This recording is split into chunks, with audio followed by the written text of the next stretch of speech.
Devin, I'm assuming you saw that TikTok video, right? About No, the. Oh, you didn't see it. No, this is completely new Okay, to me. let me. Maybe I'll pop it into the video. My friends, this is a pumpkin swirl frozen coffee. Who the thought it was a good idea to put this on the menu? Because this drink has 185 grams of sugar in here. How much is it? It's this much. It's 46 teaspoons of sugar. To give you another perspective, the amount of sugar in there is equal to 14 glazed donuts. So this dude on TikTok a couple of weeks ago had this viral post where he rolls up to a Dunkin' Donuts and he like buys a pumpkin swirl frozen coffee, and then he just walks through what's in it, and it literally is insane. The guy's presentation, it turned me off from him, so I was ready to start watching this and being like, screw this guy, like whatever, I'll drink this. What was his affect that bothered you? Was he like a cringe lord or like a shitty hippie? Just like smarmy health guru vibes. Oh, I don't know. Gross. Okay, but let me just like read you some of the highlights that was in this monstrosity. 185 grams of sugar, basically a cup of sugar. And I think that, for reference, correct me if I'm wrong, I think that what you're supposed to get as like an average male is like 30 grams of sugar per day, something in that ballpark. This has 185. Day? Yeah, 185. What, 30 a day? Yeah, for added sugar. Wow. That's actually crazy. kind of a lot. Like 3 Oreos is like 14 grams of sugar. That's it? Yeah, like. Oh wow, damn, dude. Well, and also for comparison, so this one coffee drink with 185 grams of sugar, that is the equivalent, and he shows this in the TikTok, of 14 glazed donuts worth of sugar. Whoa. It's that much. It's insane. Damn. It has 930 calories and 194 carbs. All you gotta do is drink 2 of those bad boys a day. You get that's muscle milk. I mean, that effectively is poison. Like what that's doing to your body effectively is poison. Oh, you probably couldn't drink that every day for a week and not get diabetes or something. Like it would so badly like mess up your insulin levels and everything. And that's a drink that you it's for like $5 or whatever. just running a train on your pancreas. Oh, I mean, exactly. And this is kind of what I want to talk about today is we have a very massive health problem in this country, and it is obesity, and it's diabetes and all the different problems that come along with just our country having too many pumpkin swirl frozen lattes in their diet every day. And let me I mean, I did a little bit of research on this because I just wanted to make sure that I was kind of sort of actually getting the facts right about this. Mm-hmm. Here are just a couple of high-level details, and I know that you can rant forever about this, so I'm definitely going to pass it off to you in just a second here. But here's just a couple of facts to get us out of the gates. 42% of Americans are obese. That's as of 2020. Damn. The medical costs for people with obesity are 30 to 40% higher than for those who aren't obese. Yeah, that makes sense. The estimated annual medical cost of obesity in the United States was nearly $173 billion in 2019 dollars. Yeah. Like that's a ton of money. That's a lot. And in terms of class overall, men and women with college degrees had lower obesity prevalence. So there is definitely like a class element here. Yeah. Kind of not too shocking. And then one more stat here that I thought was interesting is that the problem definitely goes beyond the U.S. We always talk about like a U.S.-centric view, but worldwide obesity rate has nearly doubled since 1980. Ever met a Greek guy? Yeah, I guess that the only countries that aren't having obesity issues are sub-Saharan African countries and some parts of China. That's so fucked up. I know. Everywhere else, we're becoming obese. Everywhere, sub-Saharan Africa. Dude, they're skinny as fuck. There's no food. And probably there's none of these like 185 gram sugar drinks out there. No Dunkin' Donuts in sub-Saharan Africa.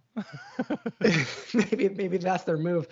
But I want to start. I actually have like a specific question that I kind of want to start with before we free range on this. Yeah. And we're both like good liberals, right? I'm assuming Oh, to some capacity or another, we support Medicare for all or something in that vein. Like our healthcare system is bananas, yeah. right? So I was watching a Vosh video about this topic of the Dunkin' Donuts drink, Mm-hmm. and it's a phenomenal rant. Actually, I might link it in the chat. But one thing that he said is that, I mean, he would ban this, and he's not even joking about Mm, that. I'm not mm, actually saying that I would ban it, but like I like sure. actually am open to that discussion for one, Yeah, or maybe put limits on what you can put in these drinks. That's just silly and absurd. But the sure. second thing that he said, and this is what I want to talk about, is it is kind of impossible for us to have Medicare for all when everyone weighs 6,000 pounds. That's his quote, Ooh, but there's something interesting. actually kind of profound there. And again, going Sure. back to that one stat about $173 billion is the average cost per year of just the obesity problem. So, Yeah. okay, with all of that, let me pass it over to you, and I'm going to jump right into like, what would you do to fix this whole thing in America, or like, how drastic would you be, in terms of like making certain drinks illegal or Oh, whatever, like. just tossing me the old softball, huh? Oh man, I don't know, dude. It's so complicated. It's emotionally complicated. It's mechanically complicated. It's politically complicated. It's maybe the most complicated issue ever. Because I don't know, there's a book, Jonathan Safran Foer wrote a book quite a while ago called Eating Animals. And in that book, one of the things that he explicitly says is in the beginning of the book, he says, this is not like a treatise on vegetarianism. He's like, this is me trying to expose the layers of story that we build on top of the foods that we eat.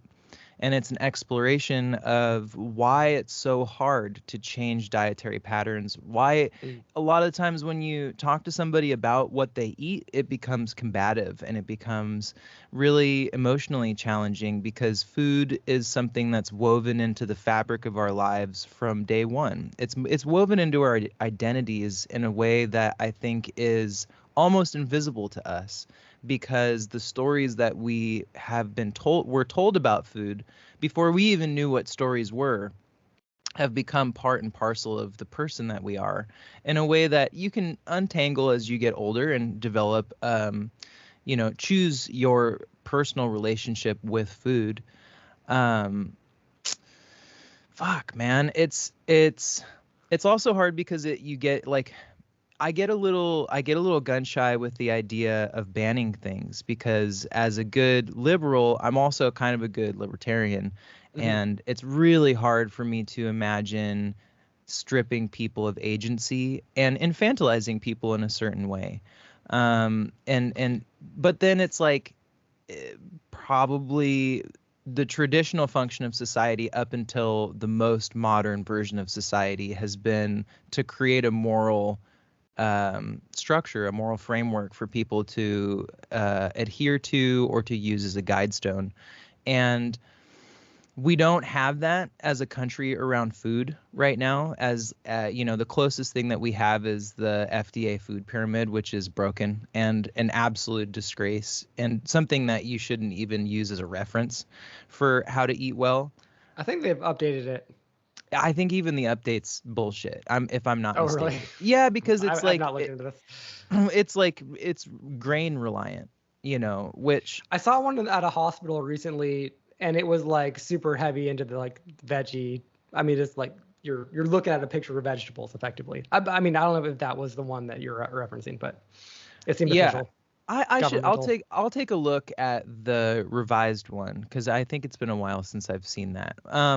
Man, to fix the obesity epidemic in the United States, I think it comes down almost entirely to education, but not in the way that I think a lot of people imagine that concept of education. I think when a lot of people think about what it would mean to educate people on something, they think, well, how do I force this information into people? And food is just too emotionally complicated for that. There has to be go ahead, yeah. Yeah, well, I mean, I want to push back a little bit on the education piece Sure. because, I mean, I'm just going to channel Vosh a little bit on this, I think. But Mhm. so one thing that he said is that people have sweet tooths, and you can have a sweet tooth, and you can gorge on sugar sometimes, and that's fine. But Yeah. like, it's not fine when you go to a restaurant and you purchase something that's extraordinarily cheap. It's cheap because of Mm, government subsidies, and it's yes. killing you. Like, this Yes. isn't like a sweet snack at home. This Yeah. is killing you, you Yeah. know? It's Like, it's poison. gonna give you diabetes and cancer. Yeah. And like, I don't know, like, it's fine to like buy a bag of sugar at home and make some cookies. Like, I Yeah. don't think anyone in the world would ever say, "Oh, you can't buy a bag of sugar and make cookies at home." That would be absurd. But Dunkin' Donuts selling something that's effectively poison, Mm-hmm. like, where's the line there? You know what I mean? Like, this is at 185 grams of sugar for one dumb drink. What if that's 300? I mean, where's the line? Like, is there no line? Like, you know what I mean? And There's this whole not. thing, it There like, can't be. We're a country of no line. Like, that is the point of the United States, is that there's no line. That personal agency is king here. You can smoke until cigarettes are effectively illegal. You can't outlaw sugar. You can't make an argument. There's just too but many ways for people to yeah, kill themselves no, here. I think that practically speaking, you're right. Maybe. I mean, all that it takes is someone to be just like, because the government can say like any given one individual beverage sold at a whatever can only have this many sugars, or else you get fined. I mean, I'm sure True. there are ways that the government could True. actually step in here, and probably a lot of people would be in favor of it. But I think that the thing to do is, I mean, going back to the 1973 Farm Act, Mm-hmm. the reason that that was put in place was so that people would be able to reliably have a food supply, Right. and the food would reliably be affordable, right? Right. And this was Right. by and large a good thing, except for Right. like the little thing that, like, in order to have food that's reliable and like an endless supply of food, they're going to end up subsidizing things that have a high shelf life. Right. There was a Reuters article I was reading about this last night. And so they end up subsidizing corn Yeah. and soy and a lot of Right. things like that. And so Stable like foods. your corn syrup should be like 3 times as expensive or whatever. Oh yeah. And the reason that beverage at Dunkin' Donuts is something you would even be able to purchase is because the government is funding it. Like, the Yeah. government is paying half the bill for that stupid drink. Oh yeah. That's where we can like look into tweaking like around the edges of maybe we shouldn't be funding like this obesity epidemic. And this is in the Reuters article that in 2006 a study was done, and the average person was getting 56% of their calories from subsidized food commodities. Oh, rough. So basically, like, over half of what you're eating, probably not you, probably not me, but like the average American, over half of what they're eating is subsidized by the government. So it's corn and soy and a couple of other things that are just ultra processed, right? Right. I don't know. There's a big problem there that I think that like we could be proactive about. Yeah, let me take it, because I'm of so many minds about this subject in particular. I kind of want to split it into two zones for myself, just to organize my own thoughts. I want to think about it for myself in terms of the way that we regulate corporate entities and the way that we help people make better decisions.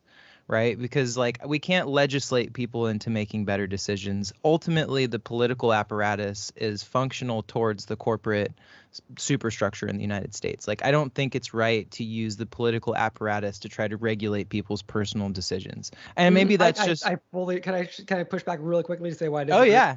Hell yeah. We put up stop signs and stop lights, and we make it so that you can't turn right on certain roads so you don't kill pedestrians. We actually do this all the time, and basically in everything we do manipulate people's behavior very profoundly.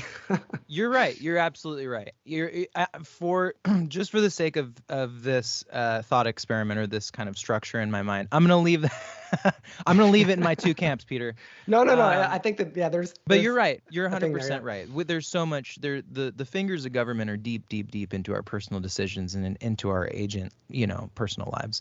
However, I think when you look at let's talk about people first. I think what I've seen personally, and I'll share a short personal anecdote. My mom was diagnosed with diabetes a couple months back. And something that I have been in progress and working with my mom on for the last 10 or 15 years is how do I figure out how to help her or educate her or force her, or I've tried so many different approaches to have a healthier relationship with food and maybe with exercise too. But just generally, I love my mom so much that I want to see her around for a long time, and it was freaking me out. And a couple months back, she gets diagnosed with diabetes. She totally freaks out. She's like, no, absolutely not. I will not be a diabetic. I'm not going to live with this for the rest of my life. I'm going to work my ass off. I'm going to change my whole life structure around to beat it.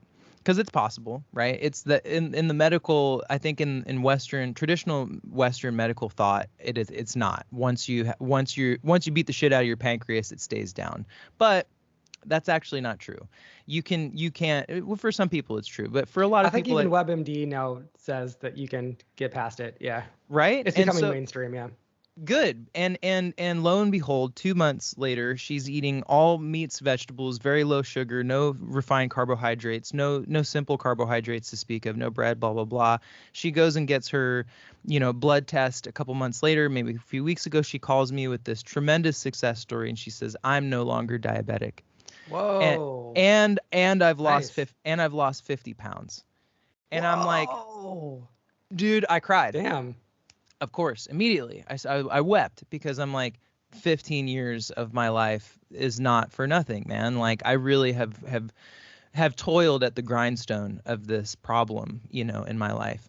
And I think the thing that I want to draw the focus to for people is the emotional antecedent of addiction. And that sugar has to be looked at in a similar way that all drugs are looked at in the new model of addiction, which is that there's a piece missing and you're filling it with something. Is it OxyContin? Is it heroin? Is it weed? Is it sugar? Is it caffeine? Maybe caffeine a little bit less, but sugar for sure. Like sugar really hits you in the same place that all those other drugs hit you in. And there has to be some kind of conversation in this country around, I think it's all, I know you're going to hate this, but it's all circled around mental health. And it's and our mental, physical, and emotional relationships with food have to undergo some kind of fundamental change so that we can experience food in a way that is beneficial to us in the long term. And it's still fun. There's still a lot of fun ways to eat where you're not eating crazy ass foods every day. Hold on. Let me pivot. Ready to jump in. Yeah. I did. Let me pivot over to the corporate side, and then I'll let you have the floor for a minute. Yeah. The problem with that, and the problem with that is that in the 80s, there was this unholy marriage between corporations and psychologists, and modern marketing, modern advertising as we know it was born, but it's different than it was in the 1950s when you had a bunch of guys in a drafting room trying to figure out what speaks to people. No. This is like 15, 20, 30 psychologists sitting in a focus group in a room trying to decompress, decompose, pick apart the human psyche and how to get into it. And that is something that tobacco companies, sugar companies, pharmaceutical companies all have unfettered access to. And now with social media, they have these data sets that are four-dimensional recreations of your entire life, right? So they're data rich and they have the mechanism of control firmly in their grip. And it is very hard to make an argument for personal agency when the odds are stacked against you like that. Like you're saying, like in the United States, we subsidize corn, we subsidize soy, which is why when you go to the grocery store, 80% of the food that's on the shelves is literally poison. Whether it's a little bit of poison or it's totally poison, it depends on how much crap is in it. But almost all of the food has some type of non-food component to it, like legitimately a non-food. And so, yeah, I think there's the two sides of that. Like we can't put all of the onus on individuals to make better personal decisions when the advertising matrix, the corporate superstructure that is being completely unregulated by our political structure, which part of the reason is because we don't have a moralistic society that has that we don't have an overarching set of moral beliefs that guides our political philosophies. We're like an agnostic country in a certain way. And yeah, I mean, it's hard. I think to boil it down and to give you the floor, it's really hard to expect people to make good personal decisions when they've got a huge wave of corporations with nefarious intent and incredible tools to try to convince you of things that just aren't true, like corn syrup is food, like corn is in its modern iteration is food, that soy is in its modern iteration is food, and that any of the flavorings and colorings that are petroleum derivatives are food. Let me step down from the soapbox and let you have the floor for a minute. You basically, in that second half there, when you went into the corporation thing, you basically said what I was going to say, which is just that if you just wind back the clock, I don't know, 40 years, this whole thing would not have been a problem. We wouldn't be having complex conversations about people's psychology and yada, yada, yada, because they're just the whole like world of what you could buy at the grocery store, what you could buy at a fast food restaurant. It was just different. It was just completely a different thing. And I think that we can definitely have conversations about people's psychology, et cetera. But really, if we're going to fix anything, it is going to have to come from working with corporations, putting in some regulations, stopping some subsidies, and also just, I mean, maybe at some point medical science or bioengineering will make it the case that we can make extraordinarily tasty beverages that also don't have anything bad in there for you. You know what I mean? Maybe there's a science component here. I drink one all the time, Olipop. It's super sweet. It's as sweet as a soda. It's carbonated, but it's got a ton of good prebiotic stuff. Olipop, if you're listening, the pod would love to be sponsored by you, by the way. Send me a case and a couple bucks. So I completely agree. The one problem that I think that I can highlight there is, at least at my local grocery store down the street, those per can they're like is like $3. Yeah, exactly, So exactly. And you're right. It does actually taste great. And I don't even like sodas, but they taste great. Right. Yeah. But yeah, like we've exposed ourselves as the bourgeoisie, Peter. $3. But it's because probably like half the ingredients aren't subsidized by the government. So the one little I want to throw a wrench into this whole thing. Yeah, that's pick a bone, baby. That's just gonna be fun.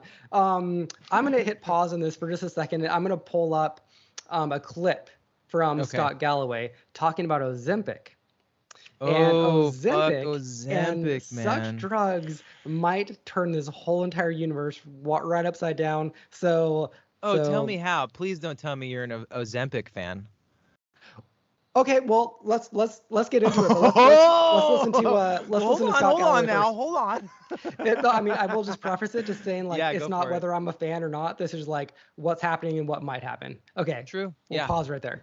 I'm just doubling down. I think that the industrial food complex, the snack food industry, I think some of the big box retailers, kind of what I'll call the industrial obesity complex. We don't like hospital systems, companies that make knee and hip replacements. I think you're going to see these companies hemorrhage market capitalization over the next 12 months. Yeah, that's a good prediction. When all of a sudden 100 million people are eating and drinking less, and all of the ramifications, whether it's diabetes, hip replacements, knee replacements, depression, therapy, I think there's going to be less therapy. You're just going to have... this is going to be, you're going to have more sports. I mean, and there'll be a lot of winners too that we can't even project, but everyone's talking about AI and it's going to grab the most headlines, but over the next 5 years, the greatest shifts in market capitalization are going to happen because of the Ozempic economy, or whatever you would want to call it, the obesity economy that's about to be disrupted. People just don't even recognize how much of our economy is driven by obesity. And when that goes away, you're going to see trillions of dollars of market capitalization reallocated and reshuffled. I like that. I like that. That's a really good one. So one thing that he says earlier in this podcast Yeah. is Wow. that I love already, yeah. So like, Sorry, already, I like, just Walmart, it almost brought a tear to my eye. I was really like, wow, dude, I love hearing it when someone's got their finger on it like that. That's so cool. yeah, finger on it. So like two little Yeah. points that he actually dropped earlier in the podcast before he does that prediction is he talks about with Ozempic, already Walmart has seen a drop in how much food people are buying, Whoa. and also like a noticeable drop. And Yeah. also airlines have noticed a noticeable drop in the weight of the average flight. What a metric. So, and the crazy thing is that right now, Ozempic costs about $10,000 a year Uh-huh. to get on it regularly. Yeah. But people are kind of thinking, and that price is going to drop obviously as more Sure. companies get involved and everything. Sure, But sure. I mean, people are just kind of thinking that if I can just take this for a couple of months, drop like a decent amount of weight, reframe my eating habits, because no one knows the long-term consequences of being on Ozempic for like a long time. But people are kind of Yeah. going to game it, like Scott Galloway is saying, and that's probably correct. Yeah, They know yeah. people who have done this already. They're going to Right. game it so that you just like reframe like your eating habits and everything, drop some weight, and then like just like Killer. white knuckle it for, unless you need to get back on it, and then you will for a Yeah. couple more months. And this will, if he says this, if this prediction is even halfway accurate, it's going to impact everything. Sure. And especially like a lot of fast food restaurants and big box stores. Give me what you got. Give me your thoughts on it. Do you have any thoughts that come to mind? Yeah, man. Ozempic is really tough because the data are clear on what happens to people when they lose weight and then gain it back. It's twice as hard. It's twice as hard to lose, and it takes twice as long to lose. So every time you yo-yo, and this is why the common knowledge around dieting is do not do extreme dieting, because if it's not something that's sustainable for you that you can maintain, you're going to get yourself into a really, really tricky situation where your body is basically afraid. You're creating this fear cycle in your body where you're depriving it of something that it believes deeply that it needs, especially as an obese person. Your calorie intake is so high. You bring that, if by any means, if you take that so far down and then you have an episode where you relapse and it goes back up, it's like every time you go back up, it's like exponentially harder to come back from that. So that's something that's kind of dangerous in that way of thinking about a drug as a way to locate a state, where normally I think that is actually a really positive way to interact with pharmaceuticals. Like how do you take a Xanax and it gives you a baseline of what relaxation is. You do Molly and it gives you a baseline of what extreme happiness and what kind of joy you're capable of. Like that's a good way to use pharmaceuticals is as locating beacons to where maybe it's a landmark, maybe it's where you want to be, but at least you understand where you are in relation to the kind of absolute best version of that feeling. I think Ozempic is also really dangerous because part of the weight loss that people experience from Ozempic is muscle and bone density loss. So, and that's clear in the data as well, which is unfortunate and not a good way to lose weight. However, anything that gets you to a state where you are feeling healthier and better about yourself is going to alleviate some of the psychological burden of being obese, both socially and just physically in your own body.